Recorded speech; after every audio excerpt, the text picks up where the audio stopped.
Ladies and gentlemen, welcome to the Dead Crow Comedy Room. How's everybody doing tonight?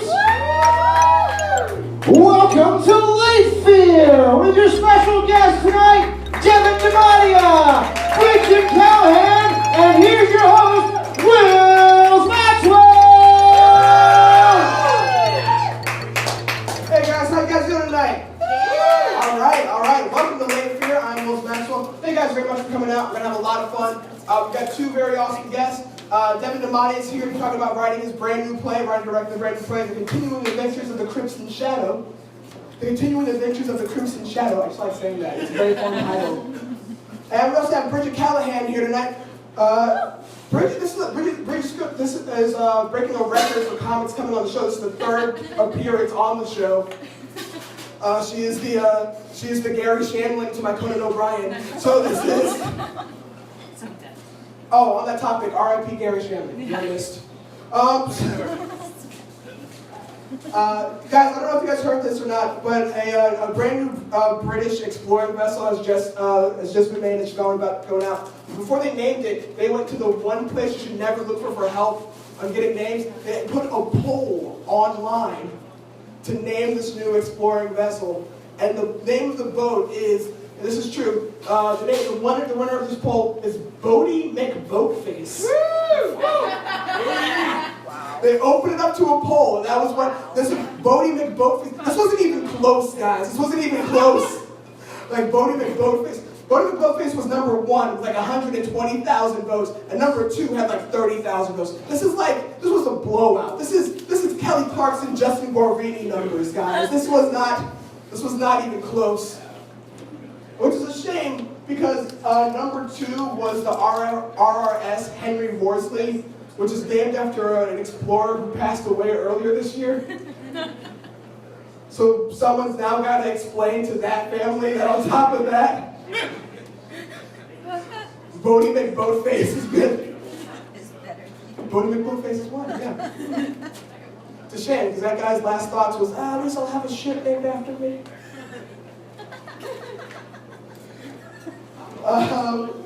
New York primaries they just announced the winners of the New York primary a couple minutes ago. For the Republican nomination, Donald Trump won.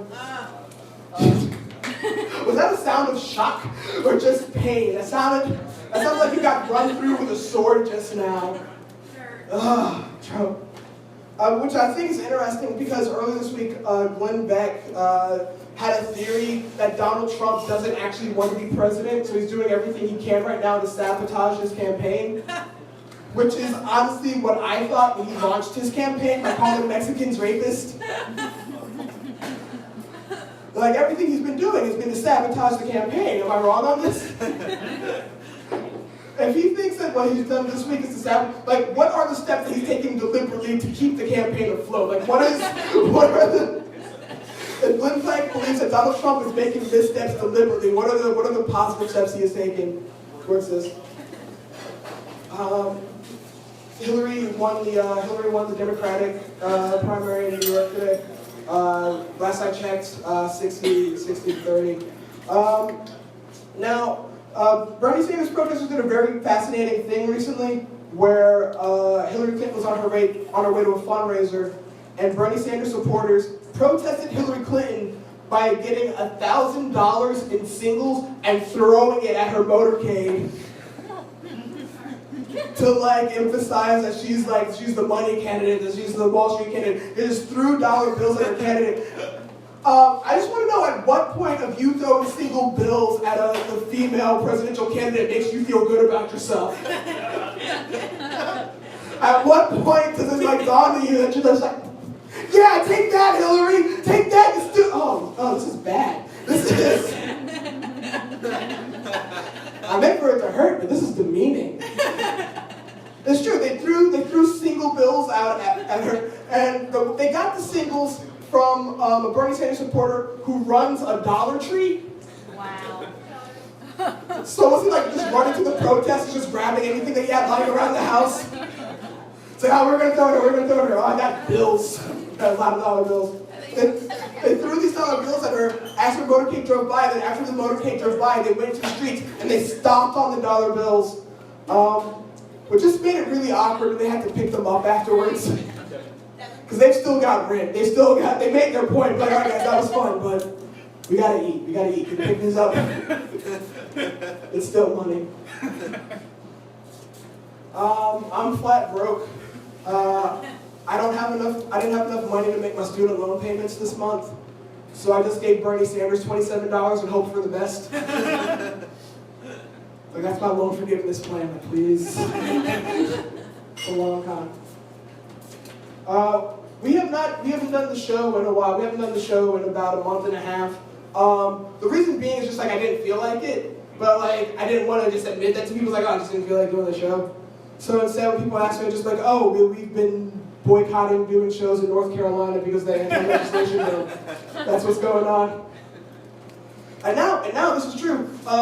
We're back, and just a couple hours ago they announced that the local city council, has passed a resolution to repeal HB 2. That just happened. Yeah. There you have it. That's the late fear bump. That's what happens. That's why we should have come back sooner. If we had come back sooner, it would have happened a lot earlier. This thing's got me all messed. Like I'm so just like twisted by the logic of this, like this bill that passed. Like here's the way I found out about the bill passing. Was I got an alert on my phone that says like North Carolina passed anti-discrimination bill, and I was like, oh, well, I don't like discrimination. So if it's an anti-discrimination bill, then yeah, that's good news. And I felt good until I read the article and I was like, oh. Because what happened was Charlotte passed an anti-discrimination bill. Charlotte passed an anti-discrimination ordinance basically saying transgender people use the bathroom that you identify with. And then almost like a week after that happened, the state came back and said, no, you can't do that. Not only can you not use the bathrooms for what you identify with, no city in the state is allowed to say that you can. So it wasn't an anti-discrimination bill. It was an anti-discrimination bill. Like there's literally an ordinance saying that cities aren't allowed to pass anti-discrimination bills. So once you have an anti, that's a discrimination bill, right? Like they've got to they got to be writing that out. Someone has to be writing that out. Like no anti-discrimination. Oh wait. That means we want the discrimination. Here's the good news with this, though. Is that like every time that you have a law that's just like that is discrimination, anytime you have like a law that's like bigoted, they always have to come up with a non-bigoted reason. Like they always have to present it as like hide it in some way. So like there's always like and the good news is they're running out of ways to hide hatred. Like they didn't have anything to dress this up as. Like, like slavery, there was just like, oh, well, we're doing a good thing because these people can't be by themselves. And then school segregation, they're like, no, this is a good thing. Because black people should be in schools by themselves. Separate and equal. Like, every discrimination thing has always had like a nice way to dress it up to the public so it doesn't seem as ugly as it is. And this, they just had no ideas.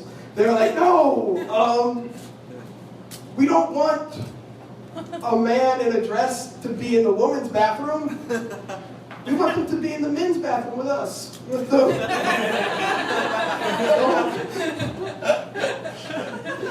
Just bring him in here.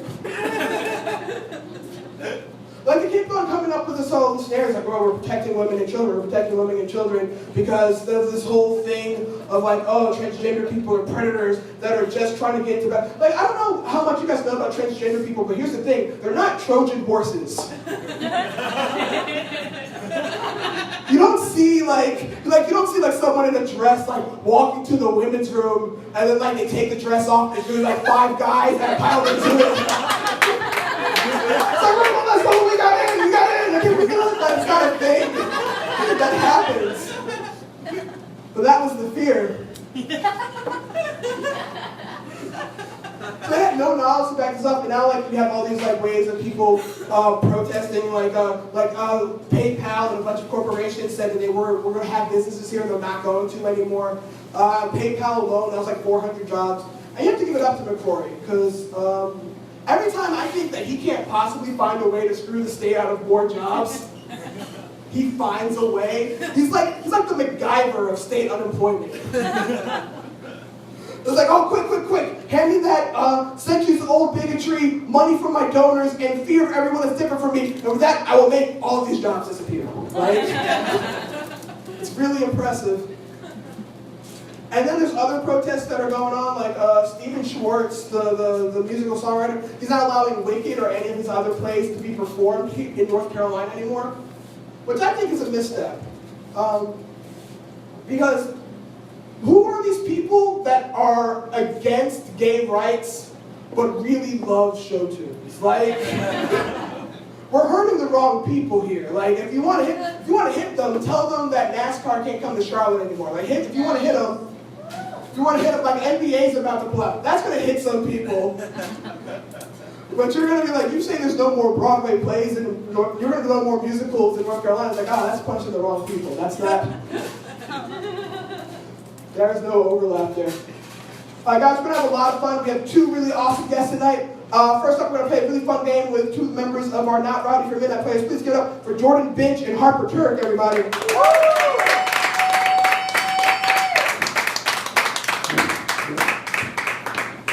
Hey, fellas, how's it going? Good, how are you? Doing good. All right, now this is a fun game. We play this game called Connect the Dots. What's going to happen is these are true stories I found in the news this week, and I'm going to give these guys 3 keywords, 3 dots from the news story, and I will let them guess what the news story is, come up with the story that they think is closest to what the true story is, and I will award points based on who's the closest. All right, you guys ready to go? Yeah. All right, Harper, you're up first. This first one, we always have either a story from Florida or Australia every time we play this game. This one's from Florida. So the dots of the story are Florida, theft, and 27 years. Florida, so the story that involves theft, 27 years in Florida. Okay. So, this man, he wanted to, steal, he wanted to steal a ho-ho from a 7-Eleven in Florida, right? Yes. But he was sort of like, he couldn't see that well. So instead, he came in at night and stole every single thing in the store. And, well, they added up the 7-Eleven, all of the merchandise, and it equated to 27 years worth of jail time.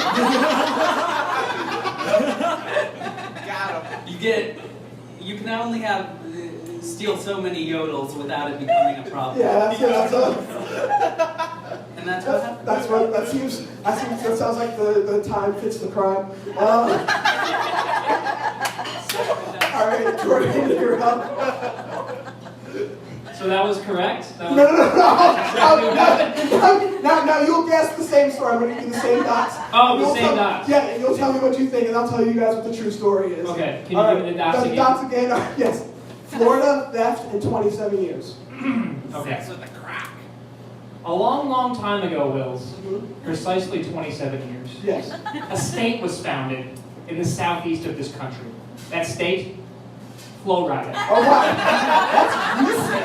That's really recent. Oh yeah, it's a new state. That's It's a new right. state. Well, that's why its laws are so wishy-washy. No one really fucking knows what's going on. So anyways, there was this young gentleman by the name of Tucker. And Tucker was a fucker.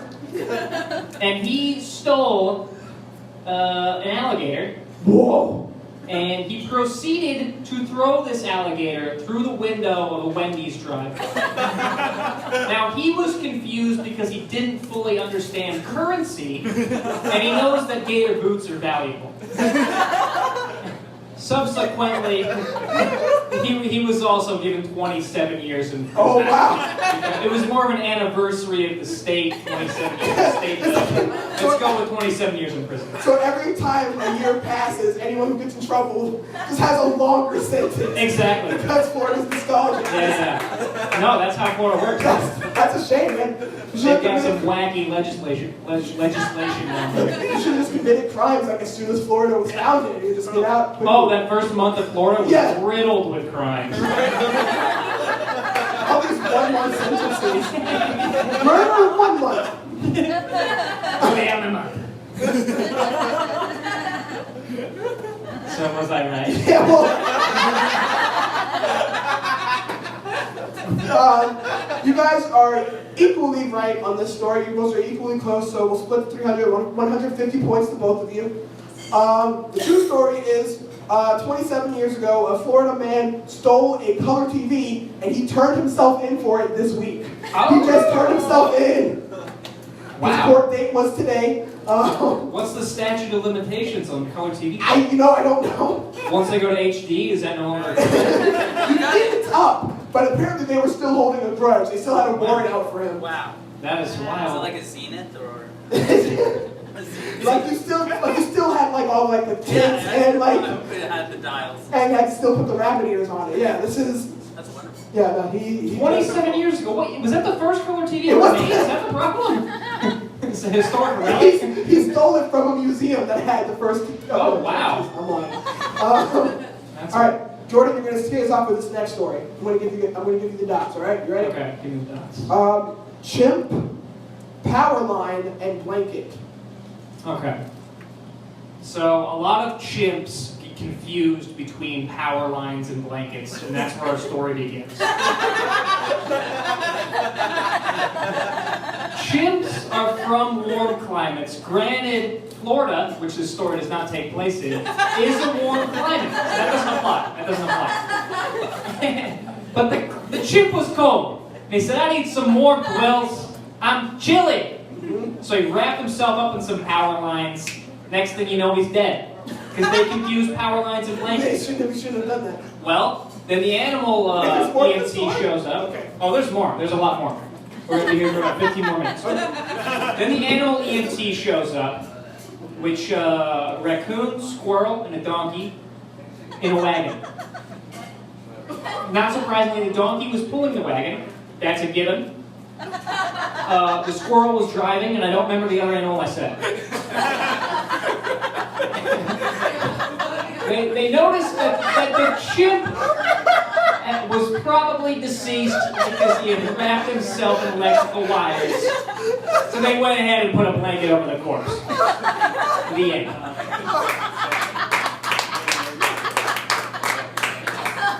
All right, Harper, follow that. The words are chimp, power line, and blanket. Wills, have you ever been to the San Diego Zoo? I have not. It is a very great place. But it costs a lot to get into it. But everyone wants to go there, right? Right. How badly would you want to go there? Like really badly? Yeah. Well, one kid really wanted to go there really badly. He really wanted to see the monkeys there. But he didn't have the money for it. So he thought, I'm going to sneak in. Okay. So, he couldn't get through the gates, because you need like tickets or whatever. Right. But over the gates were these power lines, right? Yeah. So he thought, you know what? I'm going to see the monkeys. So late at night, he climbed up, up one of the power towers and climbed on the power lines. Oh no. Yeah, no, and in an attempt to go to see the monkeys, but he was like, it's late at night, no one's really looking, but you never know for sure. Right. There could be security still. Yeah. So security's going to what? They're going to shoot down a kid or something who's just crawling on power lines, right? But what's something they would never shoot down on a power line? What's that, Harper? Blankets. So he brought along, a blanket. So if he would ever see the security, he would just cover himself up with the blanket. And that way he could sneak in, see all the monkeys that he wanted. So he snuck in, carrying the blanket on him. But wouldn't you know it, with the weight of the blanket was just a bit too heavy. Yeah. So he fell. That's a heavy blanket.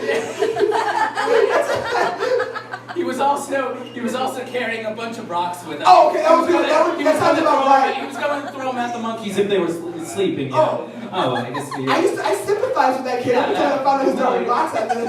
No, only if they were sleeping.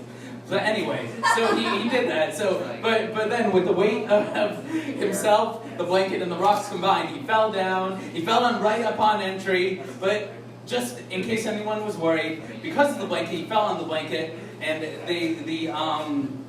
he survived with minor injuries. Oh, but he was good. arrested, and wouldn't you know it, 27 years. 27 years.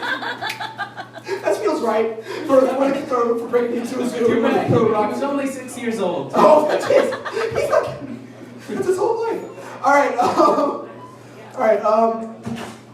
Again, guys, I gotta give it to both of you. Both of you equally close, oddly, uncannily, to the story. 150 points. So another 150 points to both of you. All right, so this story comes to us from Japan.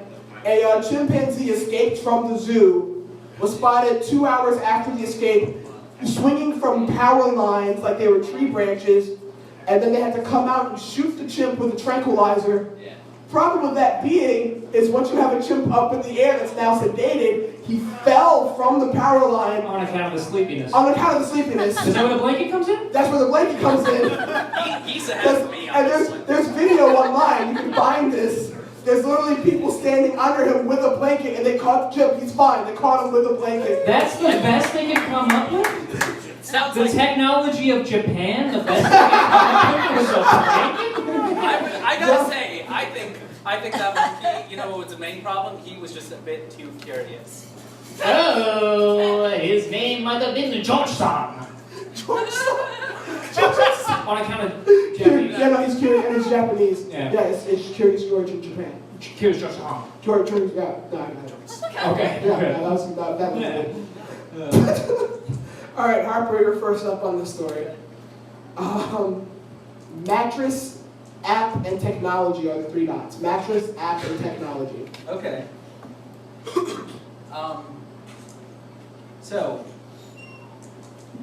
mattresses. Yes. We all have them. Hopefully. But you know, I mean, sometimes we wet the bed, right? Yeah, that's the thing, yes. We all do it. All of us. What are you gonna do? You wake up in the middle of the night, you wet the bed, you realize you forgot to put the sheets on. Uh-oh, mattress is ruined. Right? Oh, yeah, no, it happens all the time, yeah. If only there was a piece of technology, right? To help you order a new mattress right there. So you wet the mattress, and then you have the ability to order a brand new one. You're getting ahead of me. Oh, okay. Sorry. I was inferring. I'm sorry. You get an app on your phone. Okay. There's an app on your phone that will contact everyone in the neighborhood to see if there's anyone nearby who has a mattress, so you don't have to go out and buy a new one. Alerts to everyone in the neighborhood the second that it detects some liquid, some non-water liquid on the mattress. So, might have to get more calls- specific than non-liquid, than non-water. It all well. I mean, if it's sperm or blood, I mean, you still need a new mattress. Okay, that's fair. Yeah, you can't keep using that. Yeah, I mean, you know, if you want to masturbate, make sure the sheets are on the bed. Is what I'm saying. Or if you want to get stabbed, same thing. So anyway, that's what this. So if I can trouble you for one more detail on this story. Of course. What is the name of the app? The name of the app? Yeah. It's it's a mattress finder.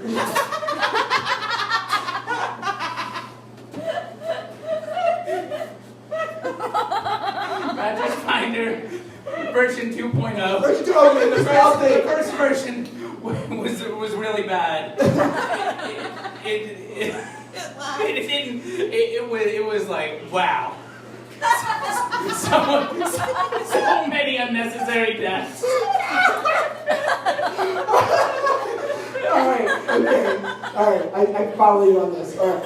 Okay. So many unnecessary. Alright, Jordan, the 3 dots are mattress, app, and technology. Okay, I think I've got them, Will. So Alright. let me start from the beginning here. The year 1991. O.J. Simpson is on trial for murder.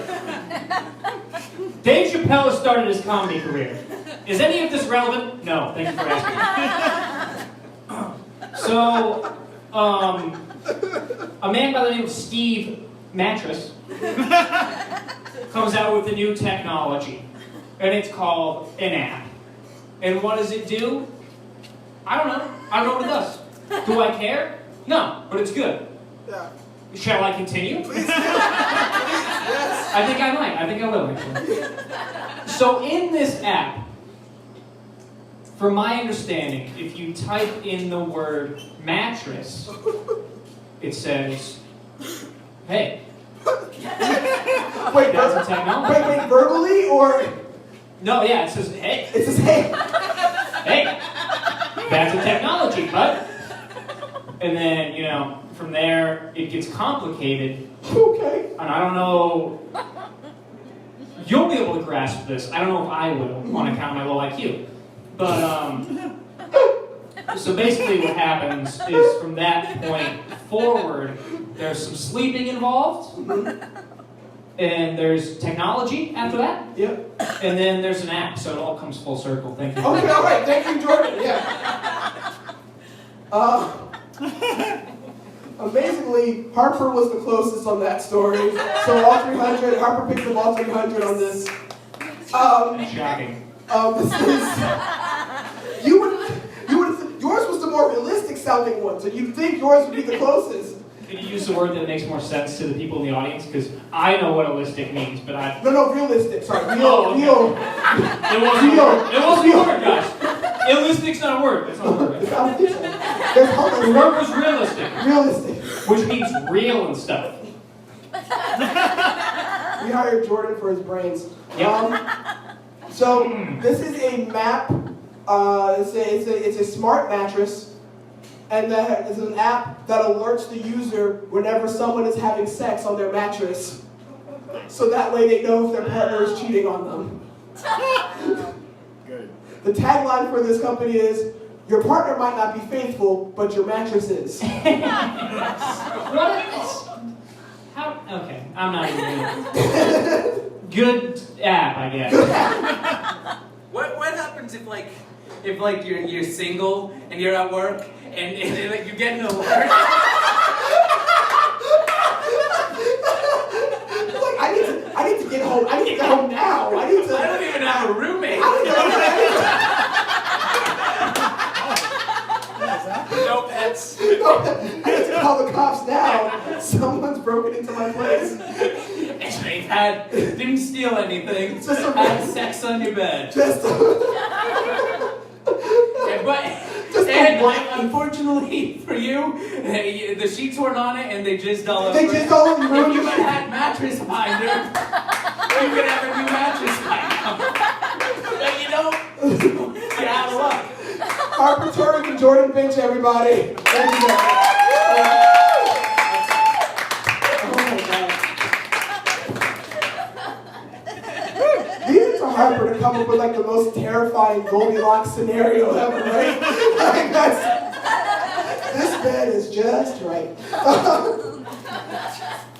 Ladies and gentlemen, I'm very excited to bring up our first guest for the evening. He's a very good friend of mine and a very talented comedian and writer. You can catch him performing and writing with Pineapple-Shaped Lamps, and already premiered last week. You can catch him this weekend. This brand new play, The Continuing Adventures of the Crimson Shadow. Please bring up Devin DiMattia, everybody. Devin DiMattia.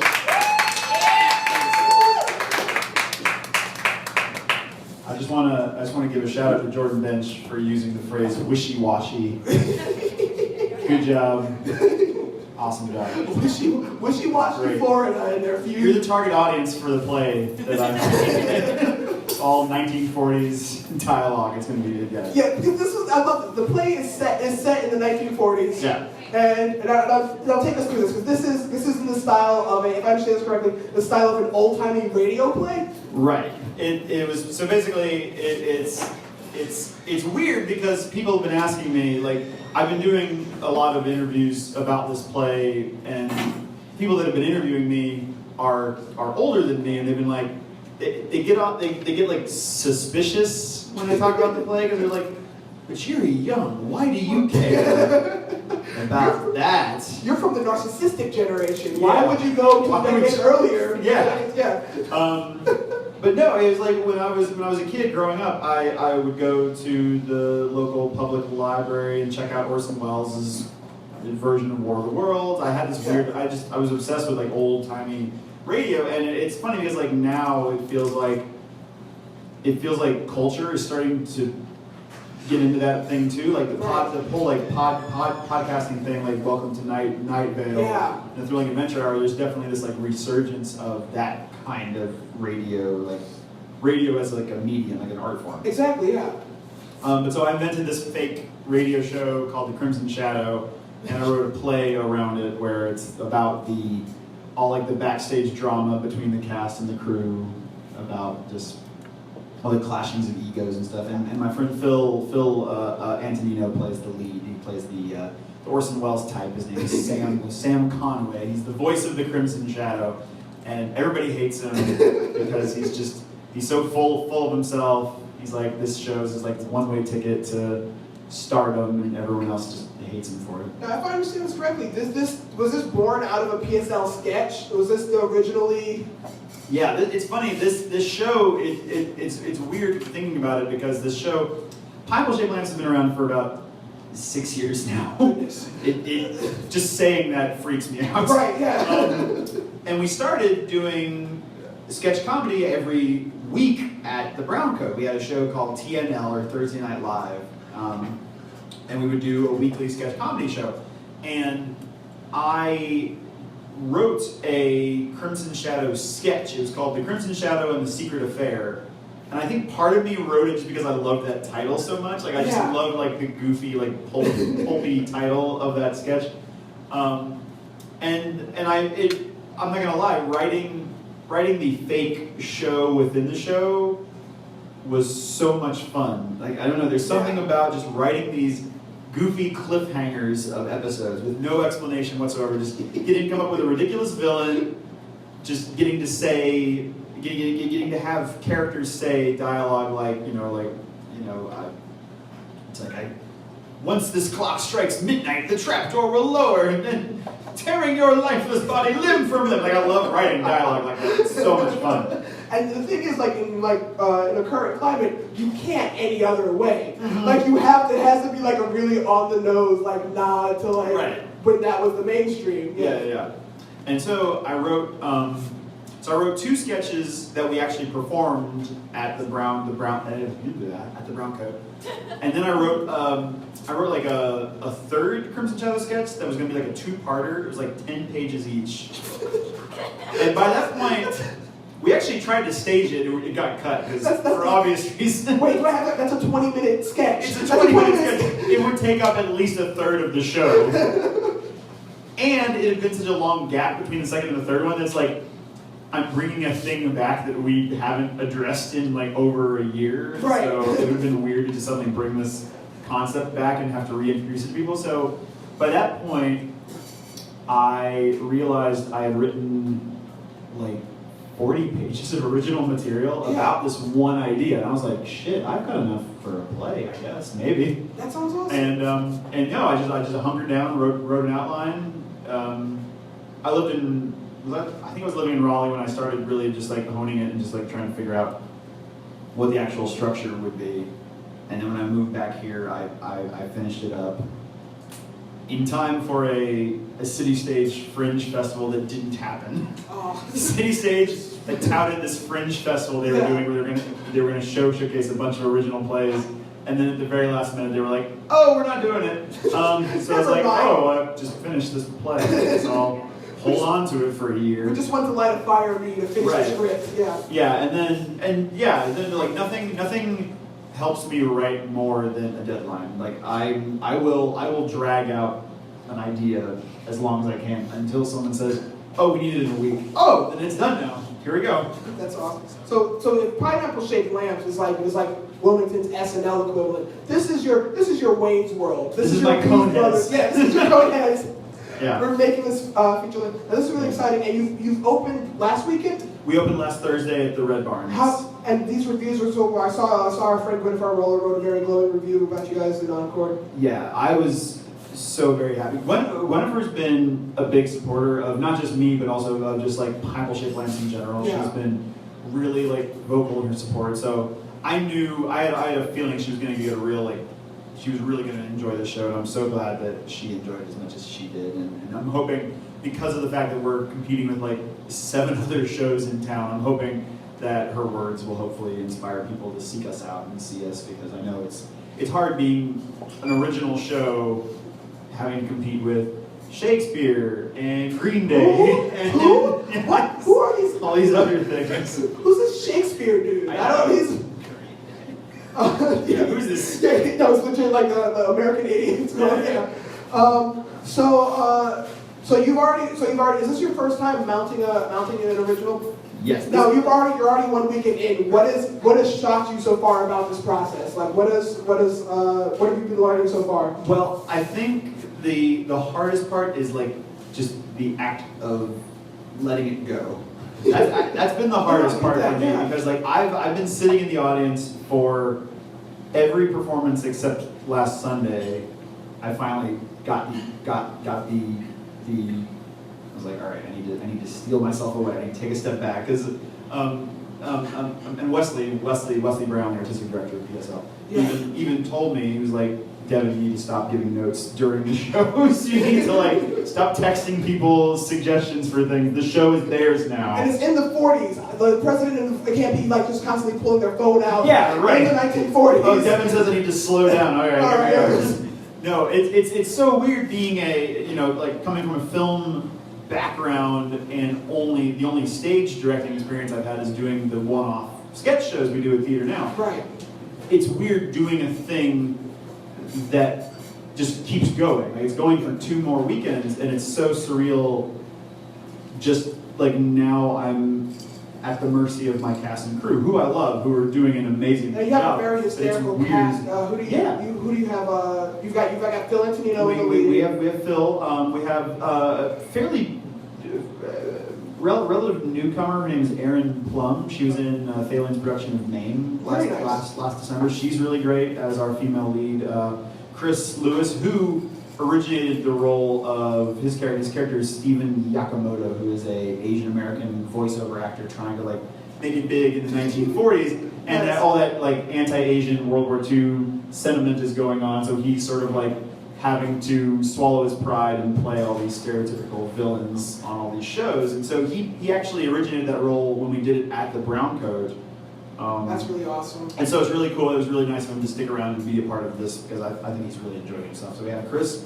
It's a cool, the show is a nice even mix of people who've been with PSL for a while and a bunch of newcomers. We have on the PSL side, we have Phil, Chris, Blake, Jessica Gift, who just joined us a few months ago. She went on tour with us. And then we have a bunch of newcomers that I've never worked with before. Jamie Davenport, who's been hilarious. Emily Gomez has been great. Nice. My friend Brian Kenoyer, who I worked with on Bucousical, the show over at the Beam Room. It was great getting to like, the tables flipped. He directed me in Bucousical, so now I get to like return the favor. So now you get to bombard him with notes. Right, exactly. exactly. That's very exciting. So you have, what are your show times? You're going up this weekend, you're going up next weekend. It's Thursday through Saturdays at 7:30. Sunday matinees are at 3 o'clock. It's $20 general admission, $18 for students and seniors, and then it's $15 if you see us on Thursday. So this Thursday, tickets are just $15, and you can get them all online at thalian.org. So I'm very excited for this play. I was very excited when you told me that you were doing it. I remember like a couple months ago we talked about this, so I was very excited to hear that was being mounted. So please go check this out, The Continuing Adventures of the Crimson Shadow. Devin, thank you so much for joining us. Thank you very much. Devin DiMattia, everybody. Woo! Can you stick around while I bring our next guest up? Yeah, we're gonna Carson this. Shimmying over? Yeah, just shimmy on over. Ladies and gentlemen, I'm very excited to bring our next guest up. This is setting a record for the 3rd time a comic's appeared on this show. Please give it up for the very funny, my good friend Bridget Callahan, everybody. I am surprised. Okay. Am I really the person who's been on this longest? Most in the comic slot, yeah. Reed has the record for most appearances overall, combining like his music performances and stuff. The rule on the show is once you're on here for the 5th time, you get a free small coffee. Oh, nice. Yeah. So like you've got 2 more visits to go. Griffin Limerick's got 1 more visit to go. So yeah, just I have goals now. yeah. life goals. I like your shoes a lot. I wanted to come up and tell you I like your shoe sock shirt combination. Very stylish. I'm being totally sincere. I get it. Yeah. No. So you said you had a surprise or? No, I had supplies. Surprise. I brought supplies. I promise I was not making that old joke. I promise. I've been on the show 3 times now, Yes. and you were like, oh, you can do some time and do some comedy. Yeah. Except that I just didn't feel like it. I didn't want to write any jokes at all. So I brought my tarot cards. Oh, okay. I thought if we're going to make this a tradition, what we can do is I'll just audition a new party trick every time I come on. And then at the end of this, Devin and I are going to read some competitive erotic fanfiction. Yes, no, I'm very excited for this. Me too. This is Bridget's idea. She was like, Devin and I are writers, let's do an erotic fanfic competition, and they let me pick the topic. So thank you for that. I'm very excited to see how this is going to go. You are very welcome. Yeah. I learned a lot about this. We'll see how this goes. But I'm too unprepared to have actually printed my shit out, so that's my computer. Okay. Somebody gets to read off a computer. Anyway. So you have this very exciting endeavor. The last few times you came on the show, we were talking about Speakeasy. Yeah. That's a lot of fun. But you have this new thing going on. Tell me about the Writers Club. How's this going? Oh, so what it is, it's a open mic for writers. I mean, it happens on the last Friday of every month, except we're doing it this Friday because it's Poetry Festival, so we're doing it with the Poetry Festival. Okay, so it's Friday this week. Yeah, so this Friday at 8. The idea is that, I'm as a writer in town who is older, who is not in the MFA program, it's hard to find places to read your stuff. Right. Like the MFA program at NCW is great, and they have a lot of readings for their students, but if you're not in that program, there's not anything. So I wanted to have a night where you didn't have any limits on what you could read, so people can sign up to read anything as long as they wrote it. You could go read an angry letter to the editor, you could read some sad poetry, doesn't matter. And you just have to sign up with me in advance, so this gives me a chance to make sure that we've got a full list and a good show. And how do we do that? How do we get up with you to get on the show? You just hit me up on Facebook. All right, so that's Bridget Callahan on Facebook. Yeah, or you can join the Facebook group is Writers Club. Nice. It's just really casual, and it's been really nice. It's like the least stressful thing I do. That is a very important thing to have. It is, yeah, it's super fun. We have a bunch of, it packs out. We do it at Old Books. We do it in the back of Old Books. Like run by our friend Winifred. Yes, like Winifred, and yeah, it's just standing room only most nights. And nice. Yeah, sounds really very good, exciting. creative, chill vibe. No, so you're getting out of this pretty much what you would like. It sounds like it's a lot of fun. So it sounds very chill, all right. Suppose I have an unfinished screenplay. Yeah. I can just come on, show up with the screenplay. Well, no, you have to sign up with me. Oh, I have to sign up with you. Yeah. You have to get on Facebook, sign up with you. Yeah. And talk to you about that sounds very awesome. But yeah, you can totally come and read your unfinished screenplay. I'm gonna cut you off in 5 minutes. The thing is, I've got 70 pages, so I will speed read them. So 3 pages. And I've got 70 pages. I'll speed read them. It's 10 different characters. I'll do voices. If you're gonna actually do this, I'm gonna let you do that. If this is a commitment that we're talking about right now, I will cut the shit out of that. We've got a Wilma article coming up. I will just spend the entire article talking about you doing that sentence. Yeah, what's the name of your play? Do you have a name yet? It's a story about it's a story about lawyers who are deliberately trying to throw their own case. It's kind of like a producer's thing, but in the law room. So yeah, and it's so not dry material at all. It'll be a fun courtroom comedy drama. Just spouting it out. Tom Clancy is definitely the fun courtroom lawyer type. You're right. It's just real. Not to pat myself on the back too hard, but it's like if Tom Clancy and Aaron Sorkin worked together on a script, it would be my idea. But better, because it's coming from me. I want to make a joke about how every 35-year-old guy just blew his load thinking about that. Have you seen my HBO show Togetherness? Duplass, The Duplass, it's Mark Duplass. My roommate's really into it, and we watched a bunch of it. And my roommate is like, what? It was 27. Right, yeah. And he made me watch it, and I watched like 3 episodes, and I realized that they just rehashed that old show 30-somethings for HBO.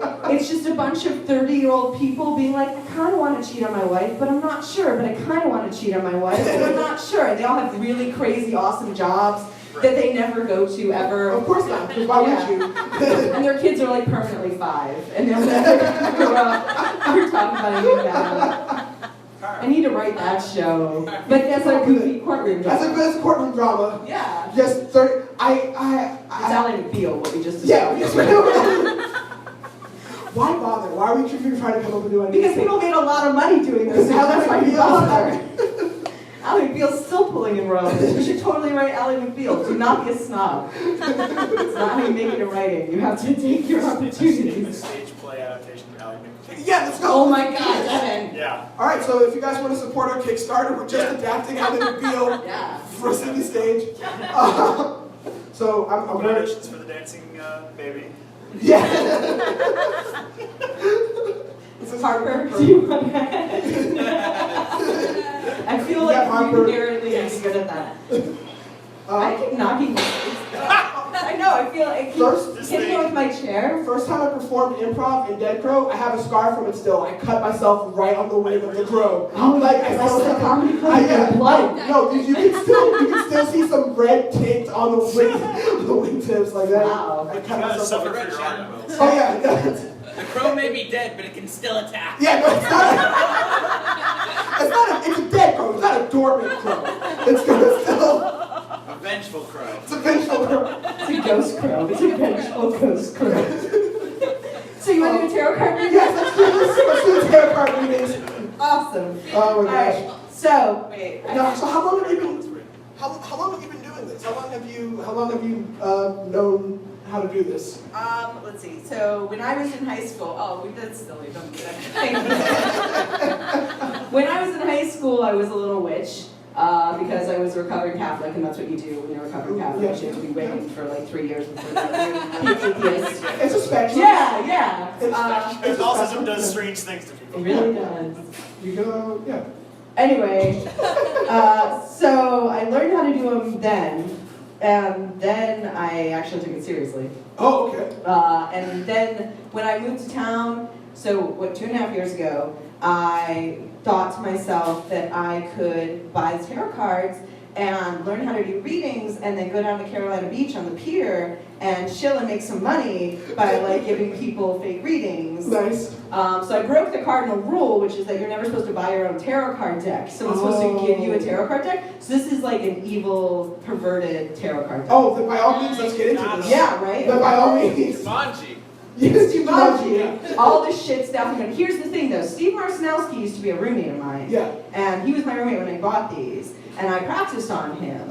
And he's super dude.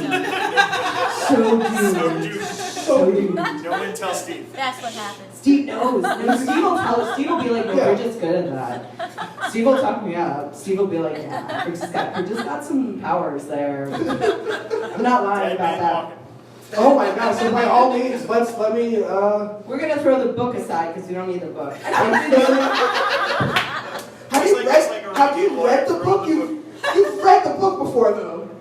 Sure. Oh my God! Say yes. Say yes. It's the first page of the book. Don't buy your own tarot cards. It's the first page. Like if you bought this, it's too late. The first page is if you buy your own tarot cards, this is gonna kill you immediately. Yeah. No, I feel great enough about my life to do this. Let's do it. Let's jump in. Let's jump in. Yeah. It's like what else is it like? There's gonna be things like like a dagger is not gonna be like a good thing. Right. Yeah. Oh man, there's a picture of a dude getting stabbed in the face. Long healthy life for old Wills Maxwell. Wells, you're totally getting stabbed in the face. All right. So the deal is, I don't have to pick up the microphone, right? There's like 5 Yes. working. You guys can hear. Okay. Yeah. I can hear you. All right, It's a given. so the deal is that I want you to cut these, Okay. and you need to think of the question or the thing that you want to know about. Okay. Well, don't tell me what it is. Do I have to ever tell you what I'm thinking, or? Because if I can keep it inside, I'm gonna make it hella personal. But if I have to say it later, I'm gonna make this a superficial question. So do I have to ever say what it? I have to say what it is? Look, the microphones are gonna make out. No, you don't. Okay. Yeah. So if you want to take this seriously, Okay. you go Okay. for All it. right. I'm all right. Yeah, sure. You can cut more than that. Oh, I cut him. All right. I don't know. That seemed very serious, though. So how do I can just keep? Just do it a couple times, dude. Okay. All right. They're not gonna bite you. Cutting cars. Okay, and then put them back together. Different order. It's like space. No, Will, it's not like that. Yeah, we never saw Will's Maxwell ever again. No one quite knows what happened to Will's that day. All right, so we're gonna do a really short one for you. Okay.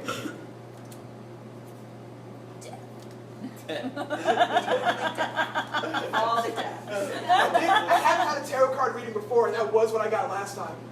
It was like, So it's only uphill from here. It yeah, no, can only get it better. can only get better. Okay, Late night at the some Coliseum. serious tarot card knowledge. You know that like the death card is not like death, Right, right? no, no. It's like change Yeah. and forward momentum. And death is a change for people. It was like, no, because he turned it over. Switching it up. This is true. He turned it over, and it was a death card, and he's like, all right, so you have some angst and stress in your life. And I was like, yeah, it's because you just turned that card. Now I do. This is some self-fulfilling I was prophecy. doing fine before. That's like when the school nurse wanted to take my blood pressure, but she insisted on doing it like right after I biked to campus. And she was trying to find parking, Yeah. bike and everything, and it was like, yeah, of course I'm super stressed. All right, so here's how this spread works, right? So this is going to be whatever you were thinking about. Okay. Whatever problem was it? You can just tell me if it's a problem or like a future thing, or you can It's give a- some hints. It's a problem. Do you like how I'm doing like the Yeah. divorcee butterfly dancing?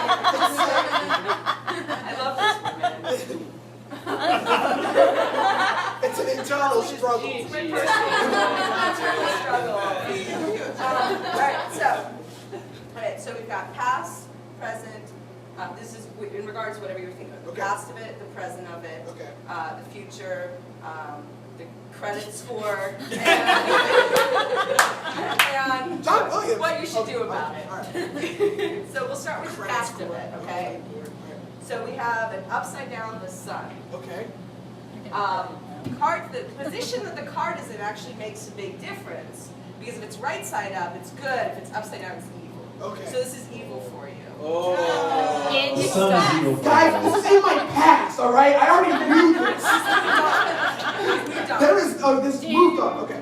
So the sun would normally represent like a time of great growth and fertility and You're barren, Wills. getting money, All those baby mama wills. you know, like actually being productive in society and having career goals and stuff like that. Right. But that's But the that's not upside what down. this is the reverse of that. It's the reverse of Okay. that. All the good things This is is thrown out the window. This is you being an unproductive loser.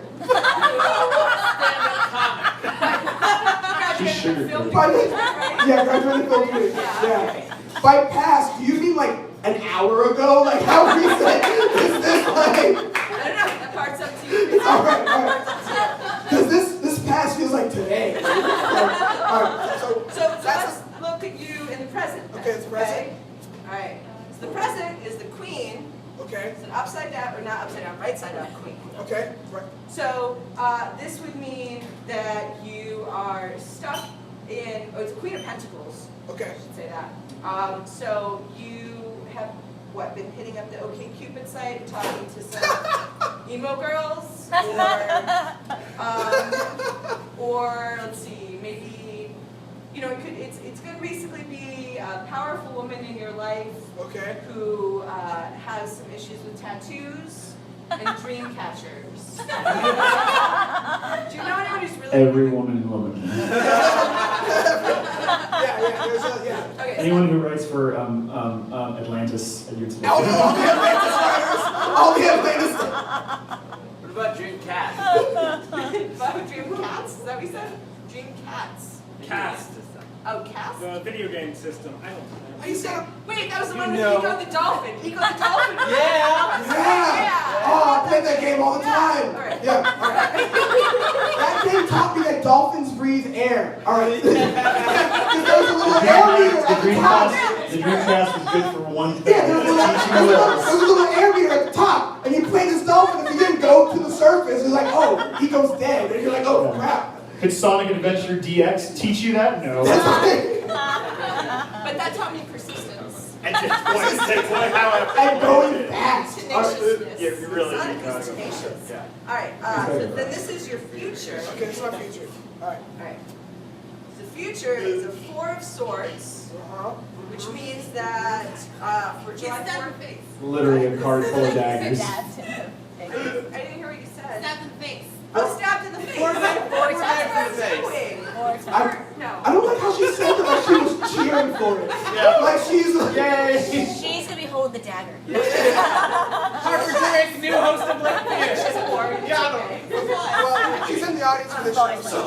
So 4 of Swords means that you actually probably should watch out on like July 4th or any particular time when you think that large groups of guys will be roaming the streets of Wilmington. So like Azalea Fest was a good time to stay home. Oh, I did. I totally did. Yeah. Yeah. I'm still there, yeah. July 4th, Earth Day, you should probably stay home for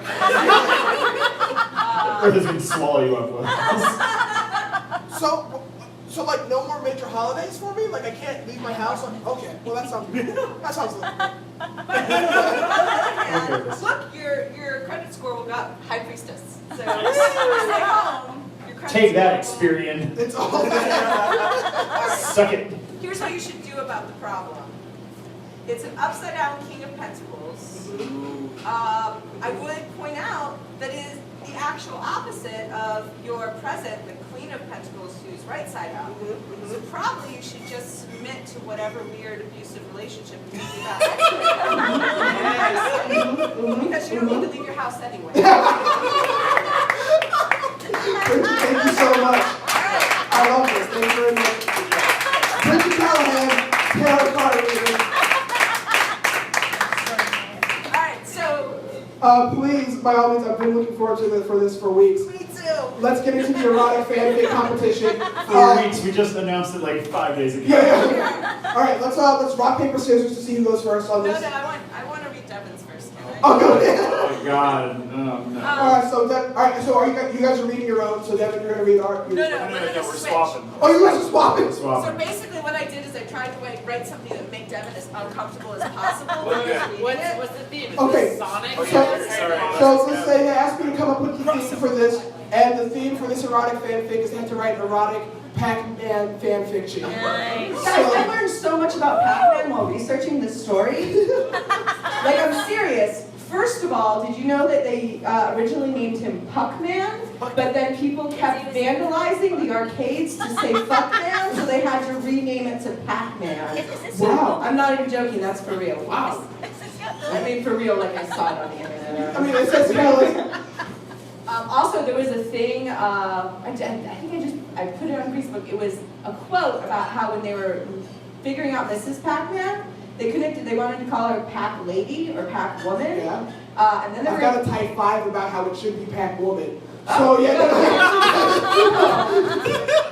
this is relevant then. So they tried calling it Miss Pac-Man. Right. But then they were worried that in one of the animations she has a baby with Pac-Man. Right. And they were like, people are going to protest because they had a Pac baby out of wedlock. Oh, yes. Oh, yeah. So Yeah, then they named her Ms. Pac-Man. because it's frankly none of you. Was Miss Pac-Man the first?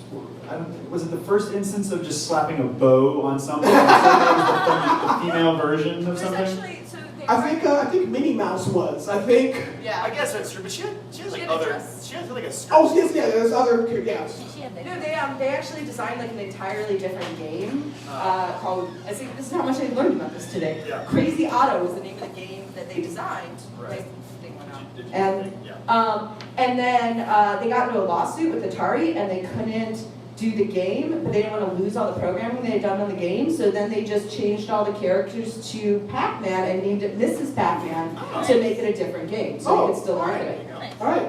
All right, history facts. So Devin is up first. Yeah. Oh, so Devin's I'm story. gonna Am I reading? Yeah, she's reading mine. Yeah. Okay. I'm gonna get a glass of water because I'm gonna have to start. Cool. I'm gonna move over here. Also, you're just escaping because you're embarrassed. That's what's going on. You guys. We are all on you. Yeah, no, All right. I'm gonna be. All right. So take it away, Bridget. This is Devin DiMattia, the writer of The Crimson Shadow.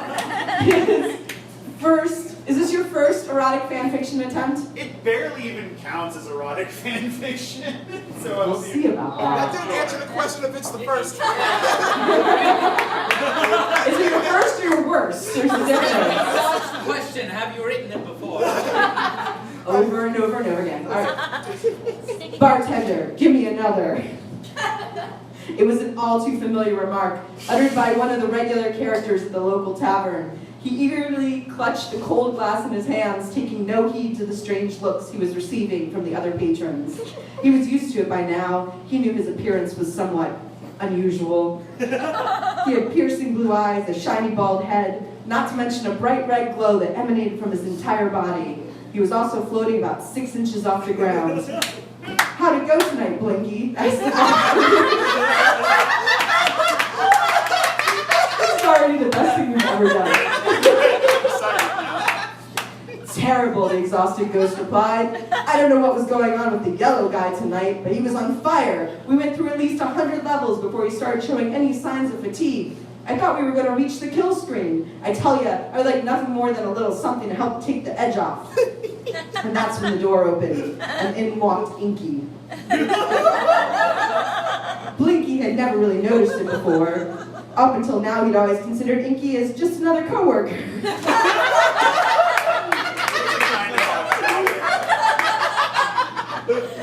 An underling, really. But tonight, something seemed different. He couldn't quite put his finger on it. Maybe it was the way the bar lighting caused Inky's bright blue glow to stand out even more. Maybe it was the fact that Blinky had already had a bit more to drink than usual. Maybe it was the Chris eyes and soul. Crimson Shadow opens this Thursday at Red Barn tickets on sale now. Maybe it was the Chris Isaac song playing on the jukebox. Wicked game. That's nice. Zuppy. I gotta get a straight face. Okay. Slapping his ghostly arm around Blinky's shoulder. I had a feeling I'd find you here. Blinky was taken aback at how forward Inky was being. He hardly ever said hello to him at work, much less try to engage him in conversation. How's it going, Inky? The red ghost replied. Oh, you know, same old, same old. I was just passing by when I thought, you know what? I bet old Blinky is in here, drowning his sorrows into one of several empty pint glasses. And sure enough, here you are. Oh yeah, what business is it of yours? Blinky snapped. Inky was taken aback. Hey, take it easy, man. Cool it. It's just that we've been working together for how long? 36 years now, right? I'd like to think I knew more than a little bit about what goes on in that bright red head of yours. Blinky scoffed. Yeah, right, you don't know anything about me. Inky shrugged. What one could only assume were his shoulders.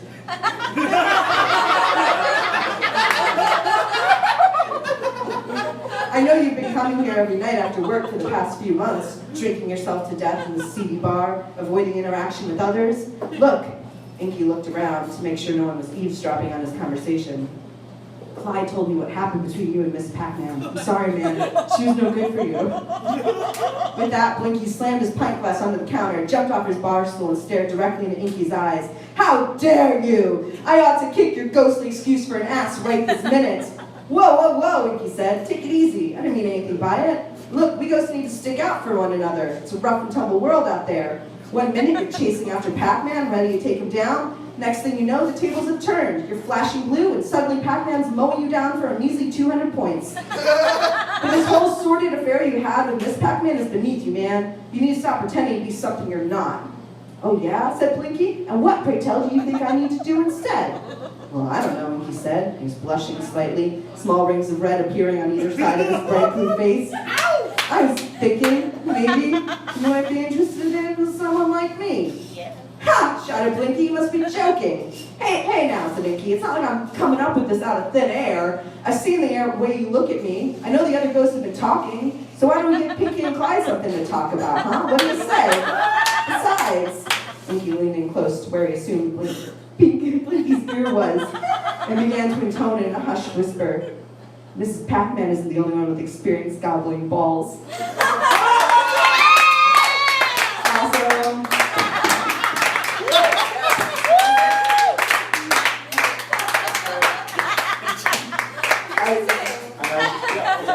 Listen closely, there is a very similar line to one of your lines. Yeah. Oh, good. I forgot to warn you guys beforehand, but there is no masturbating in the Denver Comedy Room. I know. Also, I should warn you guys, mine is way more graphic. No, I kind of figured yours was going to go a little bit more. Yeah. Oh, yours is more okay. Then I'm glad we Yeah. I'm glad we opened with this one. All right, so this is. That's why I have this creative. Oh gosh. So take it away, Devin. I try to. It's like it's funny. Just to preface it by saying a little bit. I've never been good at writing anything like involving sex at all or anything, so I was just like I kind of like hesitated to write anything like that. I was like this is it feels like what I wrote is leading up to an erotic fanfiction. It's just like the build up. It's an erotic prequel. It's not exactly. Yeah. It's the Phantom Menace of the Pac-Man. If I may say so, better character development than the actual Phantom Menace. So Yeah, exactly. Yeah. No. It's all Okay. Okay. All right, here we go. Pinky the Ghost and Miss Pac-Man stood across from each other in the maze of unfeedable despair. I won't hurt you, Pinky said. How can you not, Miss Pac-Man responded. The ghost fluttered. What's it like, Pinky asked, her pixels shaking with barely concealed excitement. She was so close to the predator she could smell him on her. They even had the same look, that blank robotic stare of a killer on autopilot. There was a faint stain on Miss Pac-Man's upper lip, like blood or cherry juice. Pinky trembled with the memory of taste. What could ever restore that to her? The spheres, they ate everything. They didn't even chew, just swallowed and gulped, insatiable hunters that they were. So much power and fear, and now here in front of her stood one, trapped in an empty corner at her mercy. What is what like, you miserable creature, Miss Pac-Man said, pretending to be brave. To be you, to taste things? Pink slid closer, watching her cheeks pale as she pretended not to recoil from the ghost's cold breeze. Don't worry, I'm not going to kill you, Pink whispered at where she thought an ear might be. I'm glad you had the similar. Great minds think alike. I just want to taste you. She reached a wet, cold finger of ectoplasm out cautiously, unsure if this would work. But as she touched Miss Pac-Man's hot, flushed shell, she no longer cared if all the life drained out of her victim. She only wanted to consume her. Pink poured her essence onto the yellow sphere. She flowed around Miss Pac-Man like a descending fog, until it found her most secretive yellow places. She soaked into her like condensation. Miss Pac-Man whimpered and moaned as the ghost played with her tiny daffodil clit.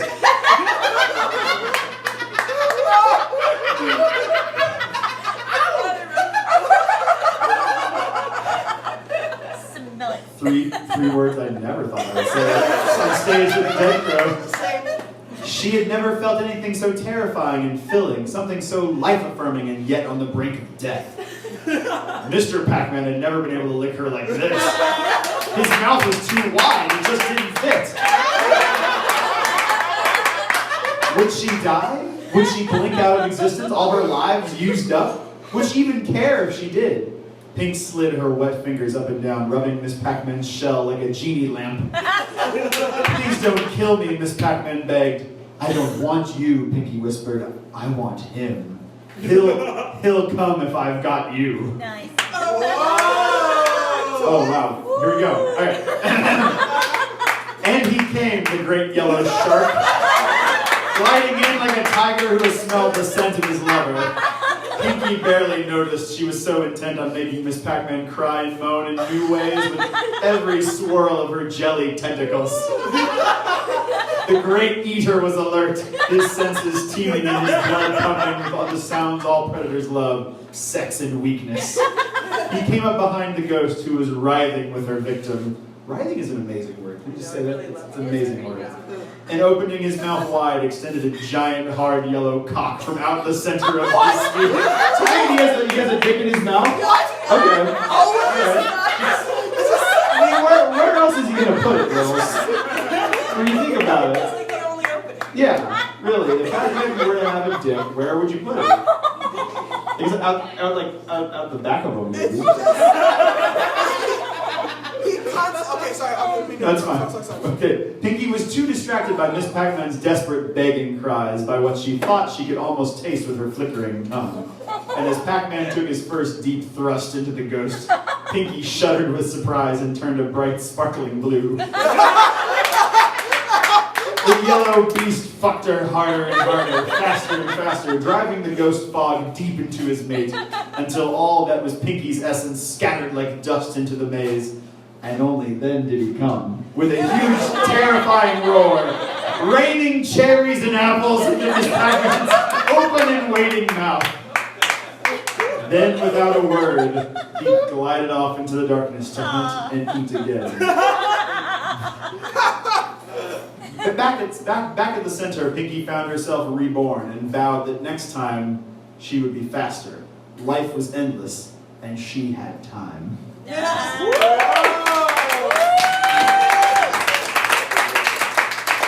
Yours turned into like a almost like National Geographic I think I should put that doc on kind Reddit. of. Yeah, No, yes, please. If you guys can post these somewhere, yeah. It feels unfair for me to ask, but we did say this was a competition. Yeah. So, we're going to do this showtime at the Apollo style, which, looking at this room, I'm sure is a program that all of you white people watch. No, you missed that part. You really don't watch the Apollo. You missed that part already. All right, so what's going to happen is I'm gonna put my hand over each of them, and we're going to cheer for whose story we liked. First story we heard, Devin's story.